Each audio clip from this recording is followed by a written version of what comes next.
Hello students, कैसे हो आप सब। उम्मीद करता हूँ आप सब अच्छे ही होंगे।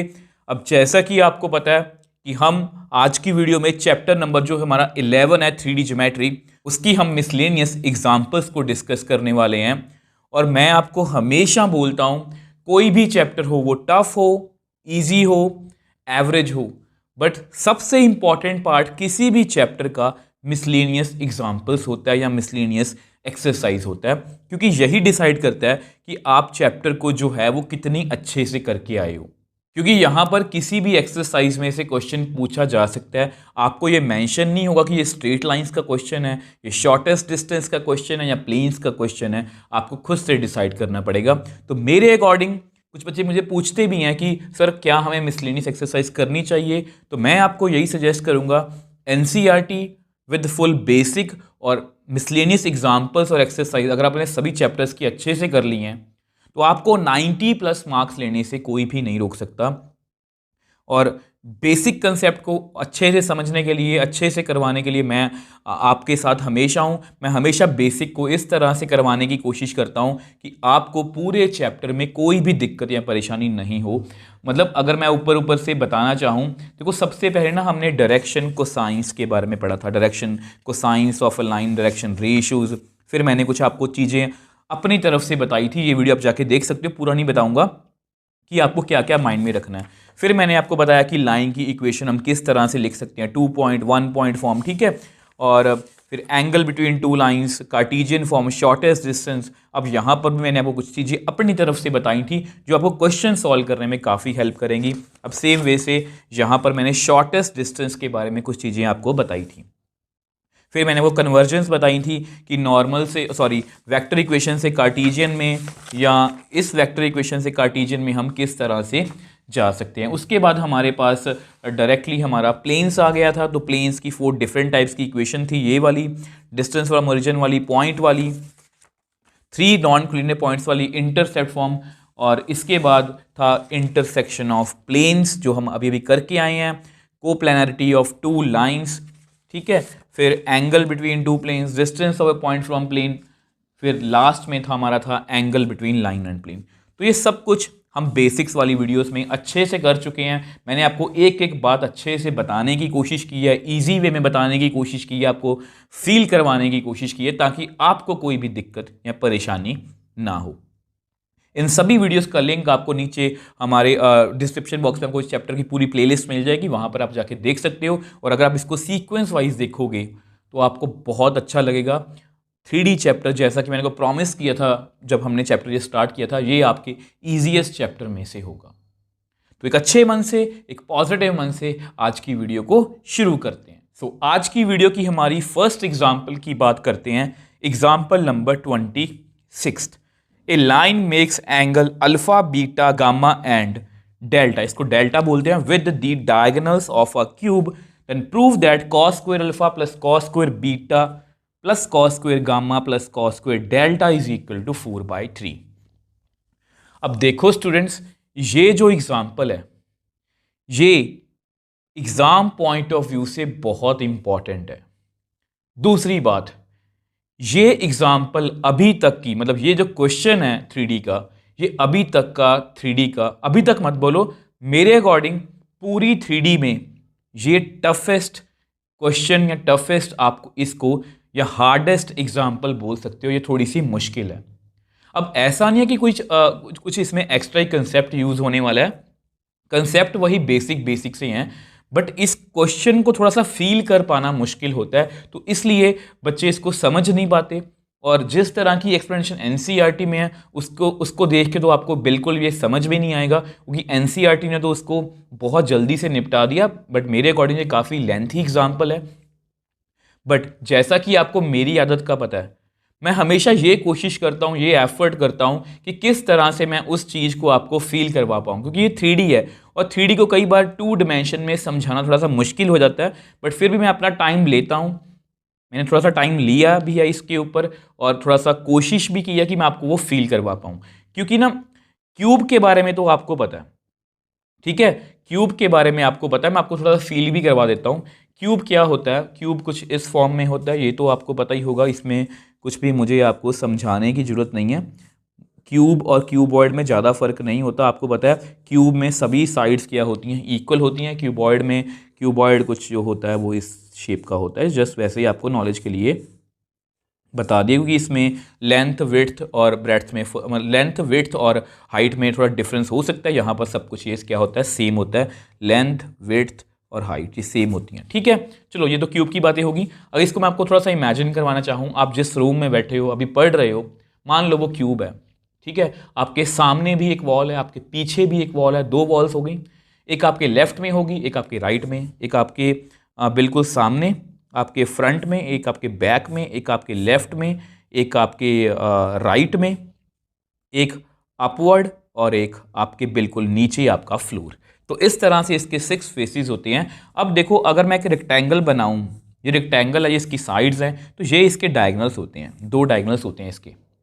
अब क्यूब के डायगोनल्स जो हैं वो थोड़ा सा यहाँ पर मुझे बना पाना, आपको समझा पाना थोड़ा सा मुश्किल हो जाता है।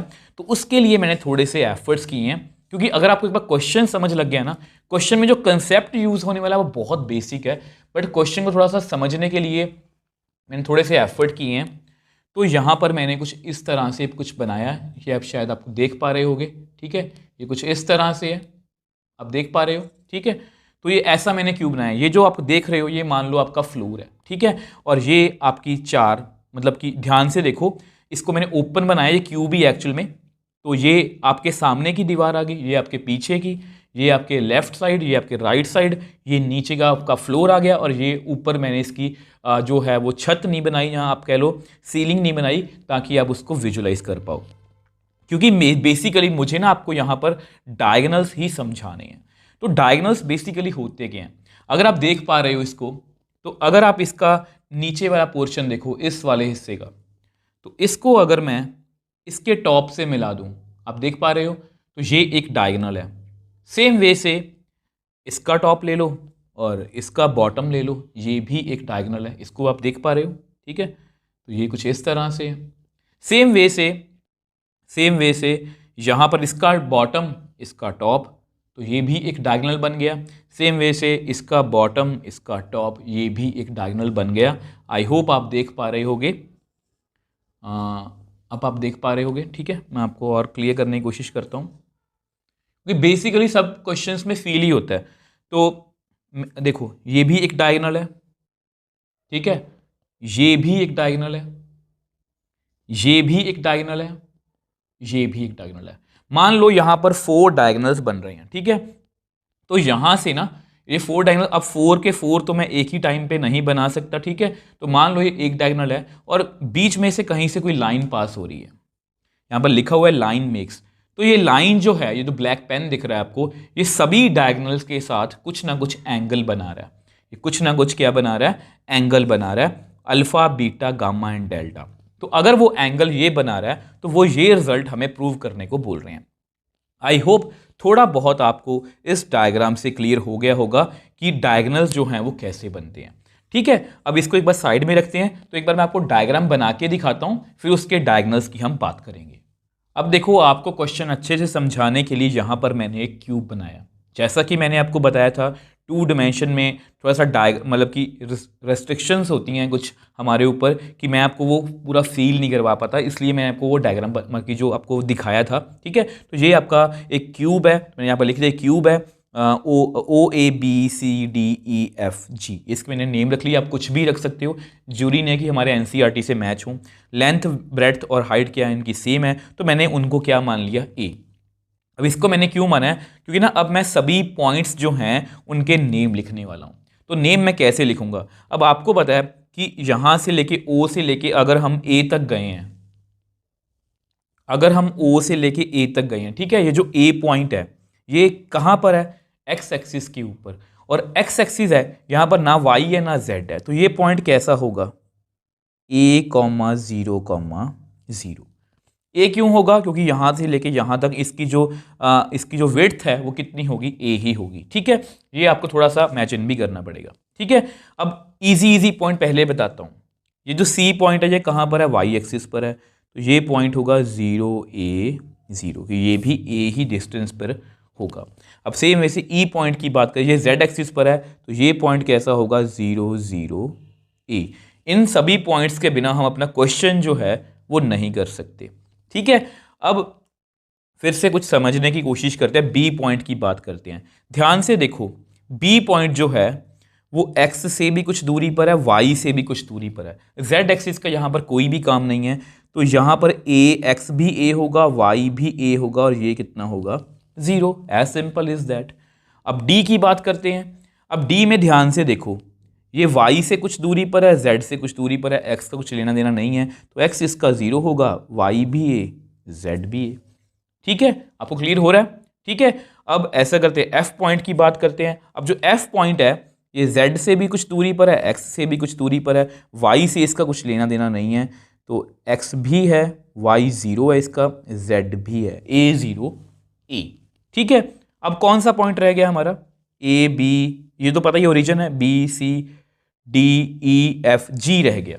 अब ध्यान से देखो, ये g जो पॉइंट है ये y एक्सिस से भी कुछ दूरी पर है।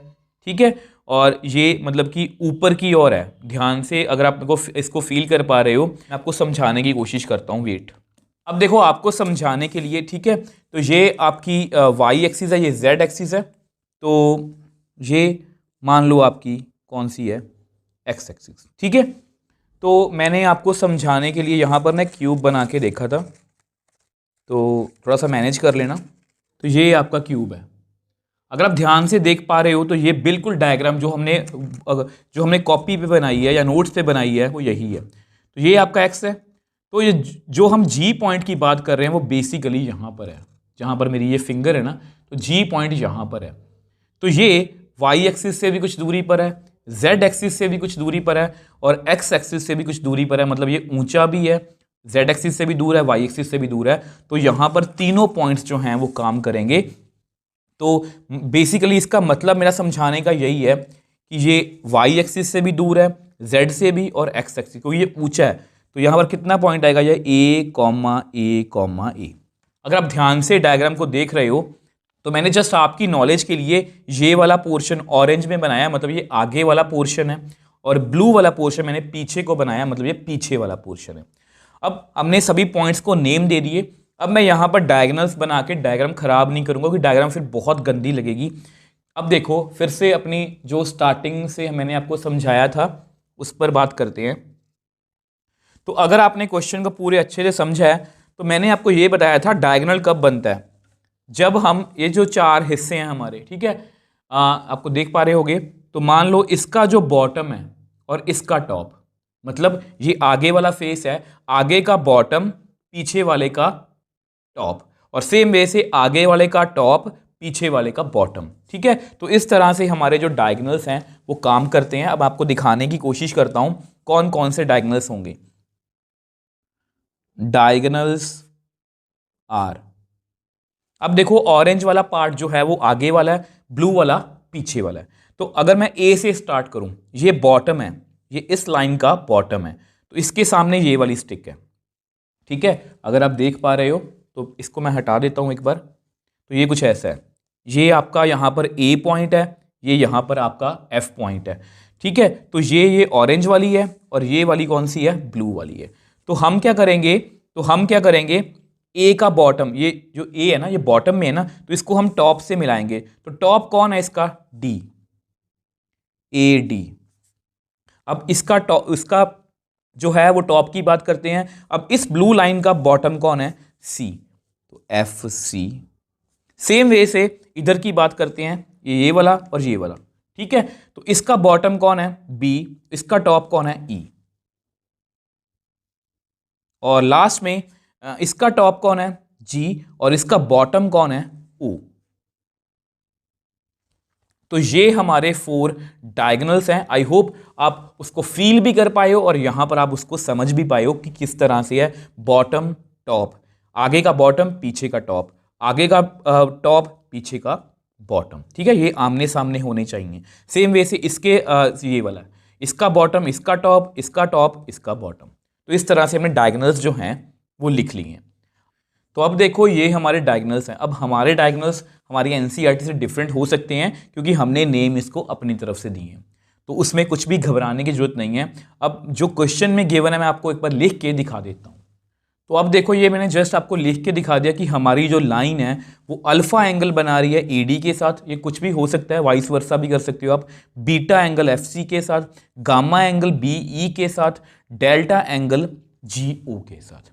ठीक है, अब देखो बेसिकली हमारा जो क्वेश्चन है वैसे यहां पर कंप्लीट हो चुका है, अब सिर्फ कैलकुलेशन वाला पार्ट है। बट एक डाउट आपके मन में रहेगा, वो मैं आपको थोड़ा क्लियर करने की कोशिश करता हूं। अब देखो बेसिकली डायगोनल भी एक लाइन है और लाइन तो हमें गिवन ही है, तो दो लाइंस के बीच में हमें एंगल फाइंड करना है। और दो लाइंस के बीच में ना दो लाइंस के बीच में अगर हमें एंगल निकालना हो, आपको दिखाने की कोशिश करता हूं। यस, ये रहा। ठीक है, दो लाइंस के बीच में अगर हमें एंगल निकालना हो तो हम ये वाला फॉर्मूला यूज करते हैं या ये वाला। मतलब कहने से मेरा मतलब ये है, ये वेक्टर है, ये भी वेक्टर है, मतलब a1 a2 ये सब क्या डायरेक्शन रेशियोज हैं। तो अगर मैं लाइन के डायरेक्शन रेशियोज खुद से मान लूँ ABC, और AD के डायरेक्शन रेशियोज मैं निकाल सकता हूँ। AD के डायरेक्शन रेशियोज कैसे निकालेंगे, OD माइनस OA, यहाँ O मत बोलो, यहां पर आप ये बोल लो मतलब D माइनस A। तो डायरेक्शन रेशियोज निकाल सकते हैं, तो डायरेक्शन रेशियो से हम एंगल निकाल सकते हैं। बट अगर आप एनसीईआरटी में देखोगे, इसका सोल्यूशन कहीं पर भी और देखोगे, तो वहां पर डायरेक्शन कोसाइंस की बात की गई है। अब वो डायरेक्शन कोसाइंस की बात क्यों कर रहे हैं, तो बेसिकली डायरेक्शन कोसाइंस की बात इसलिए की गई है, बहुत ज़्यादा बड़ा लॉजिक नहीं है, क्योंकि ना अगर हम डायरेक्शन रेशियोज की टर्म्स में लिखेंगे तो हमें नीचे वाला पार्ट भी लिखना पड़ेगा, इसको भी सॉल्व करना पड़ेगा हर बार, क्योंकि हमें 4 बार एंगल निकालना है। 4 डायगोनल है हमारे, तो लाइन का 4 बार हमें एंगल निकालना बेसिकली। तो आपको याद होगा, ये देखो, angle between two lines in terms of direction cosines, L1 L2 M1 M2 plus N1 N2। तो ये भी मैंने आपको इसका भी पूरा बेसिक समझाया था, डेरिवेशन करवाई थी कि डायरेक्शन कोसाइंस की टर्म्स में भी हम एंगल जो है वो निकाल सकते हैं। तो यही वाला फॉर्मूला हम यहाँ पर यूज़ करने वाले हैं, ताकि हमें कम से कम जो कैलकुलेशन है वो करनी पड़े। अब बेसिकली हमें करना क्या है, थोड़ा सा मैं आपको बताने की कोशिश करता हूँ। तो अब देखो, जस्ट मैंने फिर से डायग्राम बनाई है आपको समझाने के लिए। यहाँ पर आपको बना के नहीं दिखा सकता, फिर आपको बहुत सारी कंफ्यूजन होगी। तो ये आपकी लाइन है, ठीक है, ये आपकी गिवन लाइन L है। ठीक, तो ये जो लाइन है इस डायगोनल के साथ अल्फा एंगल बना रही, मैंने यहाँ पर लिखा भी है। तो हम क्या करेंगे, हम इसका डायरेक्शन रेशियोज निकालने की कोशिश करेंगे। डायरेक्शन रेशियोज ऑफ AD, तो कैसे निकालेंगे AD के direction ratios, D minus A, 0 minus A I cap, A minus 0 J cap, A minus 0 K cap. अब यहाँ पर एक ध्यान रखने वाली बात है, हमारा आंसर जो है वो एनसीईआरटी से इधर उधर हो सकता है, आंसर नहीं सॉरी, ये जो हमारे डायगोनल्स हैं वो इधर उधर हो सकते हैं। हो सकता है उन्होंने DA लिया हो सकता है किसी बच्चे ने AD लिया हो सकता है मैंने FC लिया, कोई बच्चा CF ले ले, इससे हमारे आंसर को कोई भी फर्क नहीं पड़ेगा। तो हमारे AD के डायरेक्शन रेशियोज कितने आ गए, -AI plus AJ plus AK। अब सेम वे से डायरेक्शन रेशियोज आ गए हैं, तो इसके डायरेक्शन को साइंस जो है वो हम कैलकुलेट कर सकते हैं। अब उसको मैं आपको नेक्स्ट पेज पे कैलकुलेट करके दिखा देता हूं। तो अब देखो, आपको पता है अगर डायरेक्शन रेशियोज गिवन है इस तरह से, तो डायरेक्शन को साइंस हम इस तरह से निकाल सकते हैं, उसी के मैग्नीट्यूड से हमने डिवाइड कर दिया।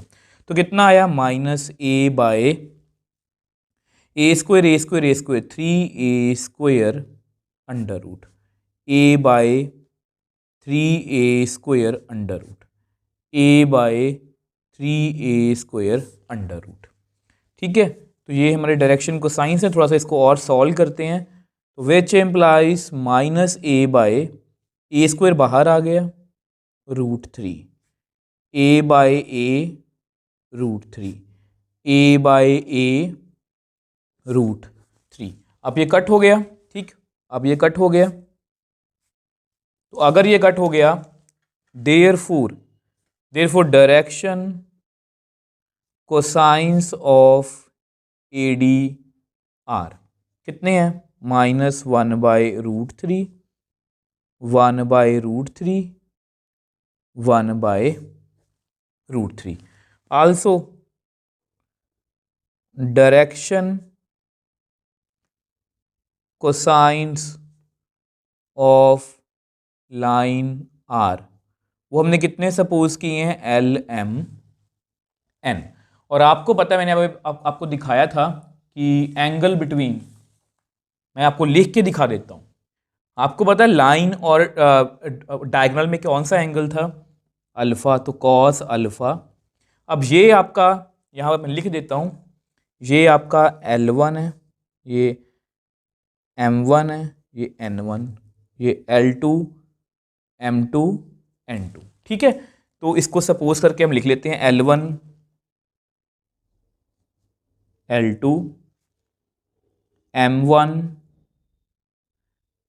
M2 N1 N2, ठीक है। तो ये हमारा, सॉरी यहाँ प्लस आएगा, मैंने गलती से कॉमा डाल दिया, प्लस आएगा, ठीक है। इसको मैं करेक्ट कर देता हूँ। तो विच एम्प्लाइज कॉस अल्फा की वैल्यू कितनी आ गई, 1/√3, आप कॉमन ले लो, कितनी आ गई, -L + M + N।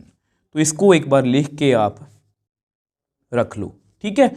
तो अब सेम जो प्रोसीजर हमने AD के लिए किया है, तो हम नेक्स्ट डायगोनल के लिए करेंगे। मैं आपको बना के दिखा देता हूं। अब देखो सेम वही प्रोसीजर है, तो इस पर मैं ज़्यादा टाइम नहीं लगाऊंगा, क्योंकि बेसिकली हमारा मेन पर्पस था क्वेश्चन को समझना, वो समझ चुके हैं। तो ये FC डायगोनल है, तो ये वही हमारी लाइन है जो बीटा एंगल बना रही है। तो मैंने डायरेक्शन रेशियोज निकाले FC के, 0 - A, A - 0, 0 - A, K cap. तो उसी तरह से हमने इसके डायरेक्शन को साइंस जो है वो कैलकुलेट कर लिए। अब इसको भी हम नेक्स्ट पेज पे सॉल्व कर लेते हैं। तो देखो उसी तरह से हमने इसके डायरेक्शन को साइंस निकाल लिए, जब उसको डिवाइड किया तो यहाँ पर भी -1/√3, 1/√3, -1/√3 इसके डायरेक्शन को साइंस है। इसको हमने L1 M1 N1 मान लिया। लाइन के डायरेक्शन को साइंस हमें पता ही है, L M N, ठीक है। उसको हमने L2 M2 N2 मान लिया। तो angle between two lines in terms of direction को cosines is given by this, L1 L2 + M1 M2 + N1 N2, वो मैंने लिख लिया। यहाँ से 1/√3 कॉमन लिया और अल्टीमेटली हमारे पास कॉस बीटा की जो वैल्यू है वो आ गई। अब सेम वे से कॉस गामा की जो वैल्यू है उसको भी हम कैलकुलेट कर लेते हैं। तो अब देखो सेम वे से BE डायगोनल है, लाइन वही है हमारी, तो B पॉइंट है, A0, E है 0 0 A, ये हमारा मैं लिखना भूल गया, ये हमारा क्या है, डायगोनल है। तो अगर ये डायगोनल है तो हम इसके क्या करें, निकालेंगे डायरेक्शन रेशियोज। तो E - B, 0 - A, 0 - A, A - 0। तो इस तरह से हमने डायरेक्शन रेशियोज निकाले। डायरेक्शन को साइंस वही फॉर्मूला हमारा, -A बाई इसका magnitude, -A by magnitude, A by magnitude. तो अल्टीमेटली -1/√3, -1/√3, 1/√3। अब इसको हम नेक्स्ट पेज पे डिस्कस कर लेते हैं। तो अब ये लाइन के डायरेक्शन को साइंस थे, ये हमारे BE के, तो वही फॉर्मूला हमारा L1 L2 M1 M2 N1 N2, तो वो लगाया। तो अल्टीमेटली 1/√3 कॉमन लिया, तो -L - M + N, ये हमारी क्या आ गई, कॉस गामा की वैल्यू। अब कॉस डेल्टा रह गया, अब उसको भी हम कैलकुलेट कर लेते हैं। तो सेम वे से ये हमारा लास्ट डायगोनल है GO, ठीक है। तो ये डेल्टा एंगल बना रहा है, तो GO के direction ratios O - G, O - A, sorry 0 - A, 0 - A, 0 - A।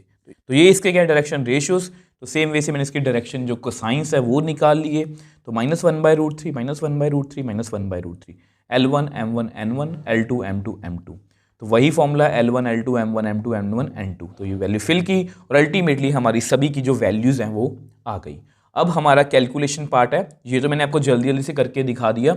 वो वाला पार्ट जो है वो मैं आपके सामने ही सॉल्व करूंगा। अब उसको हम नेक्स्ट पेज पे सॉल्व कर लेते हैं।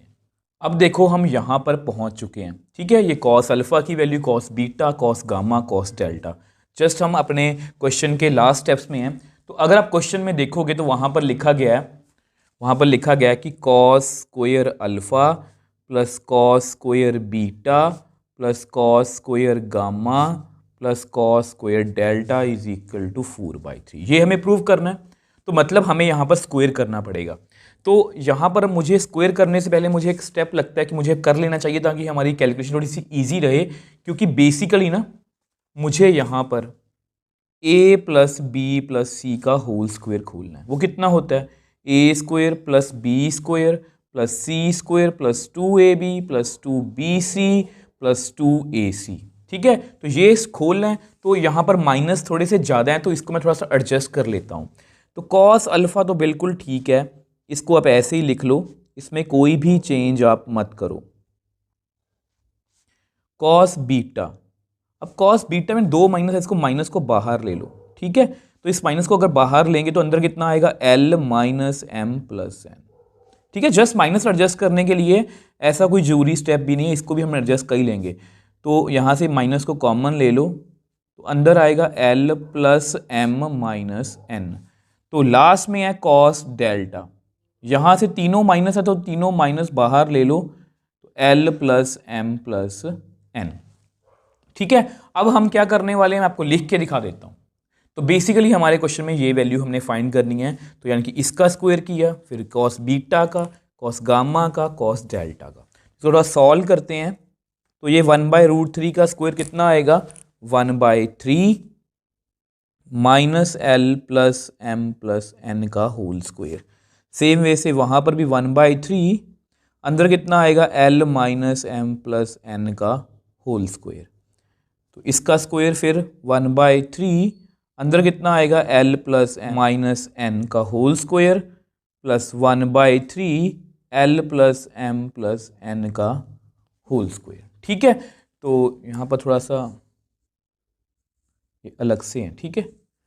चलो अब हमें इनके स्क्वायर खोलने हैं। आपको मैंने अभी अभी फॉर्मूला बताया कि ये वाला फॉर्मूला हम यूज़ करेंगे। तो सब में से ना वैसे 1/3 कॉमन आ रहा है, तो 1/3 कॉमन ले लो।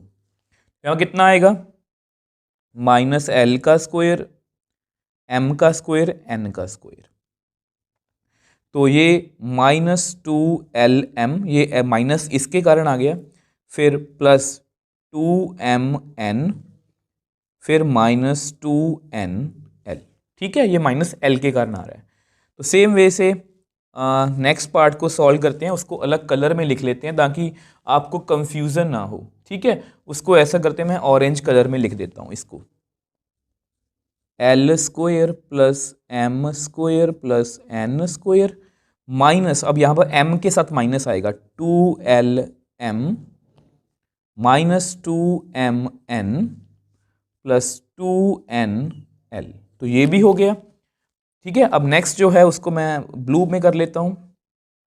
यहाँ पर भी सेम, L square plus M square plus N square, ठीक है। तो यहाँ पर कितना आएगा, 2LM, यहाँ पर n के साथ माइनस है तो -2MN minus 2NL।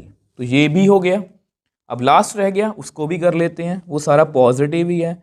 L square plus M square plus N square plus 2LM plus 2MN plus 2NL, bracket closed. अब कुछ टर्म्स, क्या सभी टर्म्स कैंसिल आउट हो जाएंगी, -2LM plus 2LM, -2LM plus 2LM आपके सामने ही है, 2MN minus 2MN, -2MN plus 2MN आपके सामने ही है, -2NL plus 2NL, -2NL plus 2NL। अब आपके सामने है, हमारे पास कितना रह गया, 1/3 L square L square L square L square, 4L square plus M square M square M square M square, 4M square, N square N square N square और N square, 4N square. तो इसको हम ढंग से लिख सकते हैं, 4 common लेके, 4/3 L square plus M square plus N square. अब जस्ट हमारा लास्ट स्टेप रह गया, उसको मैं आपको नेक्स्ट पेज पे बता देता हूँ। अब देखो हम यहाँ पर थे ना, cos square alpha, cos square beta, cos square gamma, cos square delta is equal to 4/3 L square M square N square. और आपको पता है ये वेक्टर्स में हमने पढ़ा था कि डायरेक्शन कोसाइंस के स्क्वायर्स का सम कितना होता है, 1। अब देखो इस बात से आप कंफ्यूज मत हो ना, cos square alpha, cos square beta, cos square gamma 1 होता है कि आप यहाँ पर 1 कर दो। ये जो अल्फा है ये एक्स एक्सिस, वाई एक्सिस और जेड एक्सिस के साथ एंगल होता है, तो इससे कंफ्यूज मत होना, ठीक है। तो यानी कि cos square alpha plus cos square beta plus cos square gamma, यहाँ पर मैं पहले कंप्लीट कर देता हूँ कि 4/3 इंटू 1, ठीक है। तो cos square gamma plus cos square delta is equal to 4/3। तो अब जाके ये क्वेश्चन कंप्लीट हुआ है और मुझे भी काफ़ी टाइम लग गया और टाइम लगना भी चाहिए। अगर आपको लगता है ना कि इस क्वेश्चन का कोई शॉर्टकट है कि आप 5 मिनट में कोई क्वेश्चन आपको ये समझा देगा और इस लेवल से समझा देगा, तो मैं आपसे यही रिक्वेस्ट करूँगा कि प्लीज़ आप वहीं पर जाके समझना, क्योंकि मैं आपको हमेशा बोलता हूँ क्वेश्चन को समझना, क्वेश्चन को करना दोनों डिफरेंट बातें हैं। इस क्वेश्चन को समझाने में शायद मुझे आधा घंटा लग गया हो आपको, बट जब इस क्वेश्चन को मुझे सिर्फ लिखना हो, मुझे आता है, तो मुझे 5 मिनट 7 मिनट ही लगेंगे। तो इसलिए बोलता हूं कि किसी भी क्वेश्चन पर मतलब कि जो मैं आपको करवाता हूं, मैं आपको हमेशा बोलता हूं कि मुझे सिर्फ आपको सोल्यूशन नहीं देना। हम यहां पर सोल्यूशन सीखने के लिए नहीं आए हैं, सोल्यूशन देखने के लिए नहीं आए हैं, हम क्वेश्चन को फील करने के लिए आए हैं। और वही फील मैंने आपको यहां पर देने की कोशिश की है। एक बार जल्दी से इसको रिकॉल कर देखो, बेसिकली हमारा क्वेश्चन यहां से स्टार्ट था। अगर मैं इसकी ब्रीफिंग करना चाहूं तो इस क्वेश्चन में एक लाइन थी जो अल्फा बीटा गामा और डेल्टा एंगल बना रही है इसके डायगोनल के साथ। अब डायगोनल्स को समझाने के लिए यहां पर मैंने कुछ आपको बना के दिखाया था।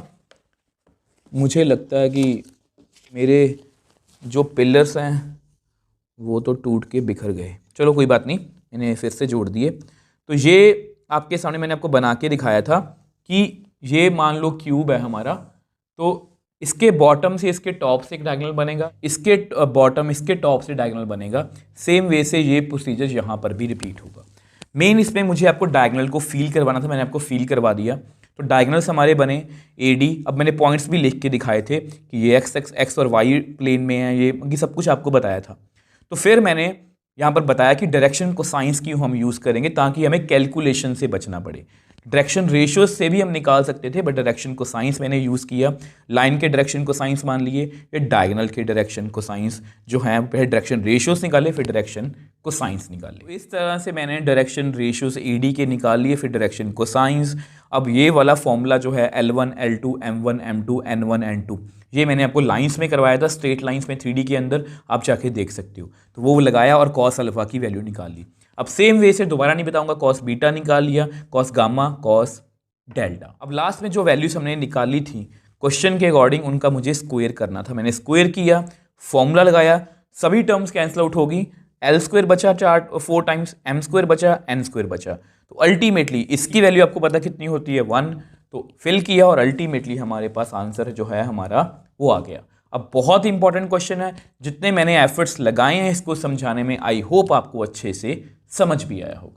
सो नेक्स्ट एग्जाम्पल 27 की बात करते हैं। अब जिस तरह से लास्ट एग्जाम्पल जो थी वो एग्जाम पॉइंट ऑफ व्यू से बहुत इंपॉर्टेंट थी, उसी तरह से ये वाली जो एग्जाम्पल है ये भी एग्जाम पॉइंट ऑफ व्यू से बहुत इंपॉर्टेंट है। और मैं वैसे भी आपको बहुत बार बता चुका हूँ कि मिसलेनियस की जितनी भी एग्जाम्पल्स और क्वेश्चंस होते हैं वो एग्जाम पॉइंट ऑफ व्यू से बहुत इंपॉर्टेंट होते हैं। तो यहाँ पर भी हमें find equation of plane that contains the point 1 - 1 2।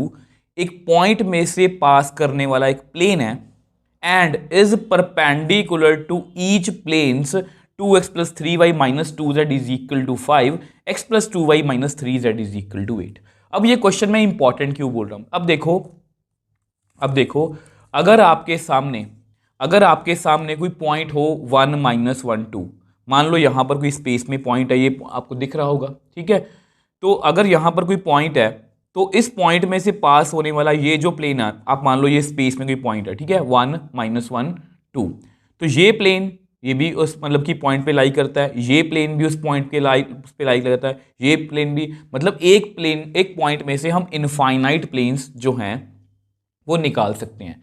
अब यहां पर ये क्वेश्चन इंपॉर्टेंट इसलिए बोल रहा हूं क्योंकि जिन्होंने बेसिक्स को अच्छे से पढ़ा है वो ये क्वेश्चन बहुत अच्छे से कर पाएंगे, क्योंकि अभी तक हमने जितने भी प्लेन्स की इक्वेशन निकाली है ना, वो हमने ये डिस्टेंस फ्रॉम ओरिजिन दिया हुआ है, परपेंडिकुलर एक वेक्टर दिया हुआ है, पॉइंट दिया हुआ है, परपेंडिकुलर वेक्टर दिया हुआ है, passing through 3 points, intersection of planes जो हम नेक्स्ट पेज पे ये इंटरसेप्ट फॉर्म है, तो ऐसा ही कुछ किया है। अब यहाँ पर हमें बहुत छोटा सा एक हिंट दिया गया है, यहाँ पर हमें सिर्फ एक ही हिंट गिवन है कि एक पॉइंट में से पास हो रहा है। तो मेरे दिमाग में यही इक्वेशन आती है कि अगर कोई प्लेन एक पॉइंट में से पास होता है तो उसकी इक्वेशन जो है वो मैं इस तरह से जो है वो लिख सकता हूं। अब सबसे पहले मैं इसकी आपको डायग्राम जो है वो समझाने की कोशिश करता हूं। अब देखो, इस क्वेश्चन में हमें एक प्लेन की इक्वेशन ढूंढनी है, मान लो वो प्लेन ये वाला है, ठीक है। अब ये जो प्लेन है ये 1 - 1 2 से पास हो रहा है, ठीक है। अब मैंने आपको बताया ना, इनफाइनाइट प्लेन्स हम ऐसे लिख सकते हैं, बट एक प्लेन ऐसा होगा जो एक प्लेन के क्या होगा, परपेंडिकुलर। मतलब ये इस प्लेन के क्या है, परपेंडिकुलर, और इस प्लेन के भी क्या है, इस प्लेन के भी क्या है, परपेंडिकुलर। आपको दिख रहा होगा ये एच की कोई शेप बन रही है, मतलब हमारा जो प्लेन है वो दो प्लेन्स के परपेंडिकुलर है, तो हमें एक यूनिक प्लेन मिलेगा। तो इस बीच वाले प्लेन की जो इक्वेशन जो है वो हमें ढूंढनी है। अब सबसे पहले इसकी जो एक डायग्राम जो है, जस्ट रफ डायग्राम जो है, वो आपको बना के दिखा देता हूं। तो अब देखो, जो मैंने आपको दिखाया है, आपको फील करवाने की कोशिश की है, वही डायग्राम मैंने आपको यहां बना के दिखा दी। ये ऑरेंज वाला हमारा प्लेन है जिसकी हमें इक्वेशन निकालनी है, वो एक पॉइंट 1-1 2 से पास हो रहा है। अब ये जो प्लेन है, ये इस ब्लू प्लेन और ग्रीन प्लेन दोनों के क्या है, परपेंडिकुलर। यही डायग्राम है ना हमारी। डायग्राम से क्या होता है, थोड़ी सी क्लैरिटी बन जाती कंसेप्ट की। अब देखो, अब आपको पता है, सिंस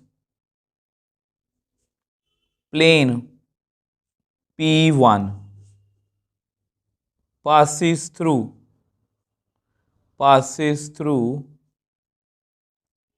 1-1 2।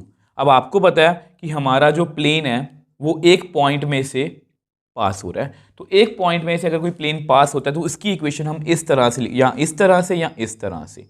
अब यहां पर क्योंकि सब कुछ कार्टीजियन में है तो मैं आपको कार्टीजियन ही सजेस्ट करूंगा। तो its equation is given by, तो इसकी इक्वेशन हम कैसे लिख सकते हैं, a into x minus x one plus B into y minus y one plus C into z minus two is equal to 0। तो ये हमारा प्लेन P1 है, x minus one y plus one z minus two is equal to 0, where A B C are क्या होते हैं, ये direction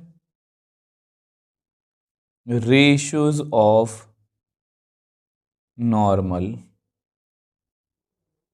vector. तो यहां पर ए बी सी क्या है, हमारे direction ratios of normal vector. तो इस इक्वेशन के अकॉर्डिंग अगर मुझे ये ए बी सी की वैल्यू पता लग जाए, x1 y1 z1 तो मुझे पहले से ही पता है, तो मेरा जो क्वेश्चन है वो सॉल्व हो जाएगा। तो अब इसके लिए हम क्या करने वाले हैं, ध्यान से याद करो, हमारी जो लास्ट एक्सरसाइज थी 11.3, उसका जो क्वेश्चन नंबर 11 था। अब उसमें भी एक प्लेन ना, क्वेश्चन थोड़ा सा डिफरेंट था, वो एक इंटरसेक्शन ऑफ प्लेन्स में से पास हो रहा था, बट उसमें हमने दो प्लेन्स परपेंडिकुलर दिखाए थे। तो मैं आपको जस्ट वही दिखाना चाहता हूं कि हमने वहां पर कंसेप्ट क्या यूज किया था। तो अगर मैं आपको दिखाना चाहूं, मैं दिखाने की कोशिश करता हूं, उसमें हमने क्या किया था, उसमें हमने ये किया था कि ये एक प्लेन है और ये जो आपको रेड ऊपर की ओर दिख रहा है ये इसका नॉर्मल है। तो अब ये जो प्लेन है ये मान लो हमारा ऑरेंज वाला प्लेन है, अब ये वाला प्लेन जो है ये मान लो हमारा ग्रीन वाला प्लेन है, और ये इसके क्या है, परपेंडिकुलर है। तो वहां पर मैंने आपको समझाया था कि अगर इसका मैं नॉर्मल निकालूं, अब ये ब्लैक वाला अगर आप नॉर्मल देख रहे हो, ब्लैक इसका नॉर्मल है, ये रेड इसका नॉर्मल है, ये भी आपस में क्या है, परपेंडिकुलर हैं। अगर आपको ऐसे नहीं दिख रहा तो मैं आपको ऐसे दिखा देता हूं कि ये प्लेन्स भी आपस में परपेंडिकुलर हैं, तो नॉर्मल्स भी आपस में क्या है, परपेंडिकुलर। मुझे आपको यही समझाना है कि बेसिकली हम करने क्या वाले हैं। हमें इसका नॉर्मल तो पता ही है, ए बी सी है, इसका नॉर्मल तो हमें पता ही है कि इसका ए बी सी है। मैं लिख भी देता हूं, देयरफॉर नॉर्मल कितना आएगा, ए आई प्लस बी जे प्लस सी के, क्या ठीक है, ये इसका नॉर्मल है। अब आपको पता है क्योंकि हमारे नॉर्मल्स भी आपस में परपेंडिकुलर है तो हम वही रिलेशन यूज करने वाले हैं। तो सबसे पहले ऐसा करते हैं, हमारा जो P2 मतलब ये वाला P2 वाला प्लेन है इसको हम लिख लेते हैं। ये कितना है, 2x plus 3y minus 2z is equal to 5। तो नॉर्मल लिखने के लिए सबसे पहले हम इसकी स्टैंडर्ड फॉर्म लिखते हैं, और ये स्टैंडर्ड फॉर्म में ही है, मतलब राइट हैंड साइड में पॉजिटिव है। तो यानी कि इसका नॉर्मल क्या हुआ, अगर मैं इसको कंपेयर करूं, तो अगर मैं इसको इससे स्टैंडर्ड फॉर्म से कंपेयर करूं, आपको पता है ये भी इक्वेशन होती है। तो ऑन कंपेयरिंग आपको पता है आपके सामने ए की वैल्यू कितनी आएगी 2, बी की 3, सी की -2। तो यहाँ पर हमारा इसका नॉर्मल वेक्टर कितना आ गया 2i + 2j, सॉरी यहाँ पर b3 आएगा, ठीक है मैं करेक्ट कर देता हूँ। तो यहाँ पर b कितना आएगा 3, ठीक है मैंने गलती से लिख लिया था, तो 3j - 2k कैप। अब इसका भी हमने n1 वेक्टर जो है वो निकाल लिया। अब सेम वे से हम p3 जो है इसका भी एक बार जो वेक्टर है वो नॉर्मल वेक्टर जो है वो निकाल लेते हैं। अब देखो हमने इतना क्वेश्चन सॉल्व कर लिया था, ये आपकी डायग्राम है, ठीक है ये आपकी डायग्राम है। और हमने P1 प्लेन मतलब ऑरेंज वाला उसका नॉर्मल वेक्टर हमें सपोज कर लिया AI BJ CK, यही हमें फाइंड करना है बेसिकली। P2 लिख लिया, इसका नॉर्मल वेक्टर देख लिया। अब P3 की बारी है, तो ये भी बहुत ईजी है। तो अगर इसको मैं कंपेयर करूं,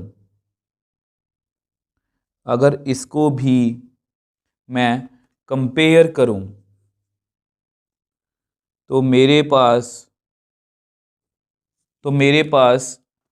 पास ए की वैल्यू कितनी आएगी 1, बी 2, सी -3। तो यहाँ पर इसका भी जो नॉर्मल वेक्टर है वो कितना आ गया i + 2j - 3k। अब हमारा क्वेश्चन जो है जैसा कि मैंने आपको समझाया था कि अगर यहाँ पर मैं लिख के दिखा देता हूँ आपको, since P1 is perpendicular to P2, अगर P1 P2 के परपेंडिकुलर है देयरफॉर इसका normal n is also perpendicular to n1। क्योंकि आपको पता है अगर आपको कंफ्यूजन हो रही है ना तो ऐसा करते हैं, इसका नेम n1 रखते हैं, इसका n2, इसका n3, उसी तरह से रख लेते हैं। मैं करेक्ट कर देता हूँ, क्योंकि आपको पता है कि जो प्लेन्स में एंगल होता है वही नॉर्मल्स में होता है, और जो नॉर्मल में होता है वही प्लेन्स में होता है। हम प्लेन का एंगल भी, दो प्लेन्स का एंगल भी इसी तरह से निकालते हैं। तो अगर प्लेन परपेंडिकुलर, नॉर्मल भी परपेंडिकुलर होंगे, तो अगर दो वेक्टर परपेंडिकुलर हैं तो श्योरली उनकी डॉट कितनी होगी 0। मैं यहाँ पर आपको ज़्यादा फॉर्मूलास में नहीं डालने वाला कि अगर प्लेन्स परपेंडिकुलर तो अब ये वाला फॉर्मूला लगाना। मैं जस्ट आपको बेसिक से फॉर्मूलास बता रहा हूँ। जितना फॉर्मूलास हम कम यूज़ करेंगे उतना अच्छा है, क्योंकि बहुत सारे फॉर्मूलास हैं। अब ये फॉर्मूला हमने वेक्टर में भी सीखा था और ये इंपॉर्टेंट है कि अगर दो वेक्टर्स परपेंडिकुलर डॉट कितनी होगी 0। तो n1 को लिखते हैं, n1 कितना है AI + BJ + CK कैप, उसकी मुझे डॉट करनी है n2 के साथ। तो 2i + 3j - 2k cap = 0। i को i के साथ करेंगे तो 2a, j को j के साथ करेंगे तो 3b, k को k के साथ करेंगे तो -2c = 0। तो ये आपकी एक इक्वेशन आ गई है। इसको आप नंबर देना चाहते हो तो नंबर दे दो 1, ठीक है। सेम वे से आल्सो P1 जो है is also perpendicular to P3, therefore n1 is also perpendicular to n3। तो n1 n3 के परपेंडिकुलर होगा। सेम वे से n1 की n3 से डॉट कितनी होगी 0, तो वो भी लिख लेते हैं। तो फिर से AI + BJ + CK cap, n3 कितना है I + 2j - 3k कैप = 0।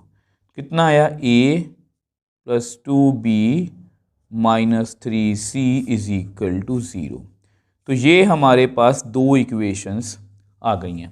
अब इन देखो ये दो इक्वेशंस हैं और 3 वेरिएबल्स हैं A B C, जिनकी हमें वैल्यू बेसिकली फाइंड करनी है। तो अगर यहाँ पर आप NCERT में देखोगे तो कुछ खास नहीं बताएगा कि किस तरह सॉल्व किया गया। तो मैं आपको यहाँ पर 2 मेथड्स दूंगा। वैसे ये सभी मेथड्स बहुत ईजी हैं, आपको जो अच्छा लगे आप उसी से कर सकते हो। तो सबसे पहले क्या करने वाले हैं, जैसे फर्स्ट इक्वेशन को लिखते हैं 2a + 3b - 2c = 0। अब सेकंड इक्वेशन को लिखते हैं =0। अब इसमें क्या करने वाले हैं, इसमें ना हम कोफिशिएंट्स इक्वेट करने वाले हैं। तो इसको 2 से मल्टीप्लाई कर दो ताकि a हमारा जो है वो रिमूव हो पाए। तो 2a plus 3b minus 2c is equal to 0। यहाँ पर 2a plus 4b minus 6c is equal to 0। Subtract कर दो, यहाँ माइनस यहाँ प्लस, ये कैंसिल आउट हो जाएगा, ये तो कैंसिल आउट हो गया। ठीक है, तो यहाँ पर हमारे पास कितना आ गया, माइनस बी और 6c minus 2c 4c is equal to 0। तो यहाँ से हमारी b is equal to 4c, ये एक वैल्यू आ गई, b की value in terms of c आ गई। तो इसको हम क्या करेंगे, पुट इन 2 में पुट कर लो। ठीक है, चाहे 2 में चाहे 1 में, जिसमें मर्जी पुट कर लो, पुट इन 2। तो a प्लस 2b, b मतलब 4c minus 3c is equal to 0। तो a plus 8c minus 3c is equal to 0, which implies a plus 5c is equal to 0, which implies a is equal to minus 5c। ठीक है, तो a की value भी देखो, इतनी बात आप समझ लो, अगर मैथमेटिक्स में एक रूल है, अगर 3 इक्वेशन है और 3, देखो अगर 3 वेरिएबल हैं तो हमें उनकी वैल्यू निकालने के लिए 3 ही इक्वेशंस चाहिए। 2 वेरिएबल हैं तो 2 इक्वेशन सफिशिएंट हैं। अब यहाँ पर 3 वेरिएबल हैं तो 2 इक्वेशन से हम वैल्यू कैसे निकालेंगे, तो मैंने क्या किया है, मैंने जस्ट b की value in terms of c निकाल ली, a की value in terms of c निकाल ली। अब उसको मैं जो हमारी इक्वेशन थी प्लेन की, उसमें फिल कर दूंगा। अब मैं आपको नेक्स्ट पेज पे करके दिखा देता हूँ, यहाँ पर मैं लिख भी देता हूँ, ये फर्स्ट मेथड है। ठीक है, उसके बाद सेकंड मेथड भी आपको बता दूंगा। तो अब देखो, जस्ट मैंने वैसे भी लिख दिया यहाँ पर आपके लिए कि ये फर्स्ट मेथड है, तो b और मैंने a की वैल्यू जो है वो निकाल ली। ठीक है, अब हम क्या करेंगे, इसको मैं नेक्स्ट पेज पे आपको बता देता हूँ। तो अब देखो, b की value in terms of c, a की value in terms of c, तो इन तीनों वैल्यू को दोनों वैल्यू को यहाँ पर हमारी जो रिक्वायर्ड प्लेन की इक्वेशन थी उसमें हम फिल कर लेते हैं। तो a की वैल्यू कितनी है, minus 5c x minus 1, b की वैल्यू 4c और c तो पहले से ही c है तो उसमें हम कोई चेंज नहीं करेंगे। तो अब क्या करो, आप इसको मल्टीप्लाई कर लो, minus 5cx plus 5c plus 4cy plus 4c plus cz minus 2c is equal to 0। तो x वाली टर्म्स को इकट्ठा कर लो, minus 5cx plus 4cy plus cz, 5c 4c 9c minus 2c 7c is equal to 0। अब हम क्या करेंगे, तो बेसिकली हमें अपने प्लेन की इक्वेशन चाहिए। तो मैं क्या करने वाला हूं, divide both sides bye c। इसको c से डिवाइड कर देते हैं, तो मेरे पास कितना आएगा, देखो कुछ इस तरह से होगा।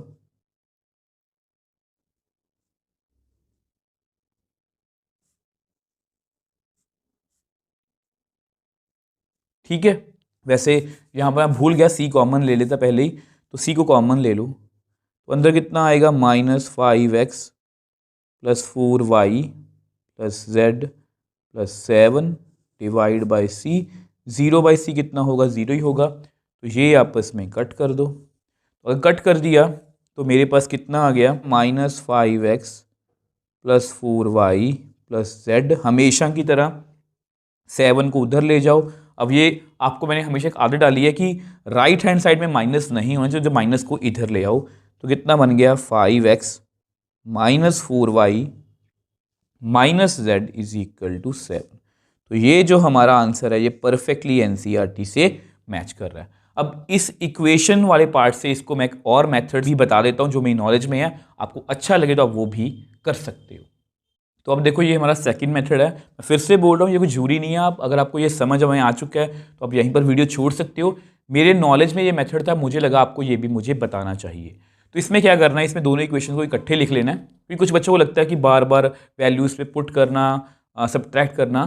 तो आप क्या करो, यहाँ पर लिखो a, जो भी कॉफिशिएंट हो या मतलब जो भी वेरिएबल हो, फिर लिखो b, फिर लिखो c। ठीक है, तो यहाँ पर इज इक्वल टू का साइन, इज इक्वल टू का साइन, कुछ इस तरह से लिखेंगे हम। ठीक है, तो अब हम क्या करेंगे, हम बिल्कुल सेंटर वाले पोर्शन से स्टार्ट होंगे। तो इनके हम कॉफिशिएंट्स लिखेंगे। कितने हैं? 3, 2। क्रॉस मल्टीप्लिकेशन इसको बोलते हैं बेसिकली। तो यहाँ पर -2 -3 इसके कॉफिशिएंट्स, -2 -3। अब उसके बाद यहाँ पर फिर से 2 a का 1 और लास्ट में जहाँ से स्टार्ट किया था वहीं पर ख़त्म कर देंगे। और जिस तरह से मैंने आपको डेरिवेटिव में बताया था, left top left top left top, ठीक है, माइनस जो बाकी रह गया, माइनस जो बाकी रह गया, माइनस जो बाकी रह गया। तो a कितना आएगा? 3 को -3 से किया -9 माइनस 2 को -2 से किया -4 is equal to b। Left top -2 को 1 से किया -2 माइनस -3 को 2 से किया -6। लेफ्ट टॉप 2 2 ज़ा 4 3 1 ज़ा 3, ठीक है। तो a कितना आ गया? -9 + 4 b अपॉन -2 + 6 c अपॉन 1। तो a की वैल्यू कितनी आ गई? -5, वैल्यू नहीं सॉरी रेशो, यहाँ पर 4 c to 1। तो ये बेसिकली रेशो है कि a की रेशो 5 के साथ, और ये तीनों आपस में क्या है? इक्वल हैं। ये तीनों रेशियोज आपस में क्या है? इक्वल। तो इसको मैं कांस्टेंट के इक्वल मान लेता हूँ। कांस्टेंट लैम्डा कोई भी कांस्टेंट हो सकता है where lambda can't be equal to 0। ये वैसे ही लिखा है क्योंकि अगर ये देखो, अगर मैं आपको समझाना चाहूँ, अगर ये लैम्डा 0 हो गया तो a भी 0 आ जाएगा, b भी 0 आ जाएगा, c भी। ये तो पॉसिबल ही नहीं है। तो इसलिए लैम्डा की वैल्यू 0 नहीं हो सकती और कोई भी वैल्यू इसकी हो सकती है। तो विच एम्प्लाइज a की वैल्यू कितनी आ गई? -5 लैम्डा, b कितना आ गया? 4 लैम्डा, c कितना आ गया? लैम्डा। अब इन वैल्यूज़ को ना हम इसी तरह से यहाँ पर फिल करेंगे और अल्टीमेटली हमारे पास हमारा आंसर आ जाएगा। उसको मैं आपको नेक्स्ट पेज पे बता देता हूँ। तो अब देखो हमारा प्रोसीजर वही सेम रहने वाला है। a की जगह पर -5 लैम्डा, b की जगह पर 4 लैम्डा, c की जगह पर lambda, z -2 is equal to 0। Multiply कर दो। वैसे ना अगर आप अभी इसको लैम्डा से डिवाइड करो ज़्यादा अच्छी बात है, ठीक है। आपको दोनों मेथड अच्छे लगेंगे। आप ये मैं सेम चीज़ सी के लिए भी कर सकते हो, divide both sides by lambda. तो अगर आप डिवाइड करोगे तो -5 lambda x -1 + 4 lambda into z-2 whole divide by lambda is equal to 0 by lambda, ठीक है। तो ऊपर से लैम्डा कॉमन ले लो, -5 x -1 z-2, ठीक है। तो यहाँ पर ये वाली वैल्यू जो है वो कट गई, तो हमारा लैम्डा तो रिमूव हो गया। तो -5x + 5 4y + 4 z-2 is equal to 0। तो -5x + 4y + z, 5 + 4 9, 9 - 2 + 7 is equal to 0। हमेशा की तरह सब जो कांस्टेंट होता है उसको राइट हैंड साइड में, और हमेशा की तरह ये नेगेटिव है तो इसका एडजस्ट कर लो। 5x - 4y - z is equal to 7। तो इस तरह से मैंने आपको दो मेथड्स बता दिए। आपको जो अच्छा लगे आप उसी से सॉल्व कर सकते हो। अगर आपको एक मेथड फालतू में पता है कि इक्वेशंस को इस तरह से भी सॉल्व किया जा सकता है तो उसका कोई भी साइड इफेक्ट नहीं है। तो एक बार जल्दी से क्वेश्चन को रिकॉल करते हैं। अब देखो बेसिकली ये हमारा क्वेश्चन था, ये हमारा प्लेन था जो पॉइंट से पास हो रहा है, वो दो प्लेन्स के क्या है? परपेंडिकुलर। तो मैंने क्या किया, एक पॉइंट से पास हो रहा है तो मैंने एक पॉइंट वाली फॉर्म लिखी, इस तरह से कार्टेशियन में लिख ली। ए बी सी क्या है? इसके डायरेक्शन रेशियोज है नॉर्मल वेक्टर के, तो ये नॉर्मल वेक्टर है इसका। अब P2 के भी मैंने इसी तरह से नॉर्मल निकाल लिया। अब सेम वे से मैंने P3 और P2 और P3 का भी नॉर्मल जो निकाल लिया। अब क्योंकि P1 प्लेन P2 के परपेंडिकुलर है तो नॉर्मल भी परपेंडिकुलर होगी, तो उसकी डॉट 0 होगी। तो वहां से हमारे पास एक इक्वेशन आ गई। P1 P3 के भी परपेंडिकुलर है तो नॉर्मल भी परपेंडिकुलर, डॉट 0 होगी। तो वहां से भी हमने एक इक्वेशन जो है वो लिख ली। अब इसके बाद इन इक्वेशंस को सॉल्व करने के में दो मेथड थे। यहाँ पर मैंने सब्स्टिट्यूशन नहीं, इक्वेटिंग कोफिशिएंट और ए को रिमूव किया तो बी की वैल्यू आई in terms of C, B को वापस से फिल किया तो ए की वैल्यू आई इन टर्म्स ऑफ सी, और लास्ट में ए बी और ए की वैल्यू को इन टर्म्स ऑफ सी को यहाँ पर पुट किया, सी को रिमूव किया और हमारे पास हमारा आंसर जो है वो आ गया। अब ये सेकेंड मेथड था, इसमें हमने दोनों इक्वेशन को इकट्ठे लिखेंगे, सेंटर से स्टार्ट होंगे 3 2 -2 -3 2 1 और लास्ट में 3 2, ठीक है, क्रॉस मल्टीपल लेफ्ट टॉप जो डिटर्मिनेंट में करते हैं, माइनस जो बाकी रह गया, माइनस जो बाकी रह गया, तो यहाँ से भी हमारे पास ए बी सी की जो वैल्यूज़ हैं वो आ गई। अब उसी तरह से ये वैल्यूज़ मैंने यहाँ पर प्लेन में फिल की P1 में, ठीक है, और इसको लिख लो, P1 लिखना है तो P1 में फिल की, लैम्डा को रिमूव किया और अल्टीमेटली हमारे पास हमारा जो आंसर है वो आ गया।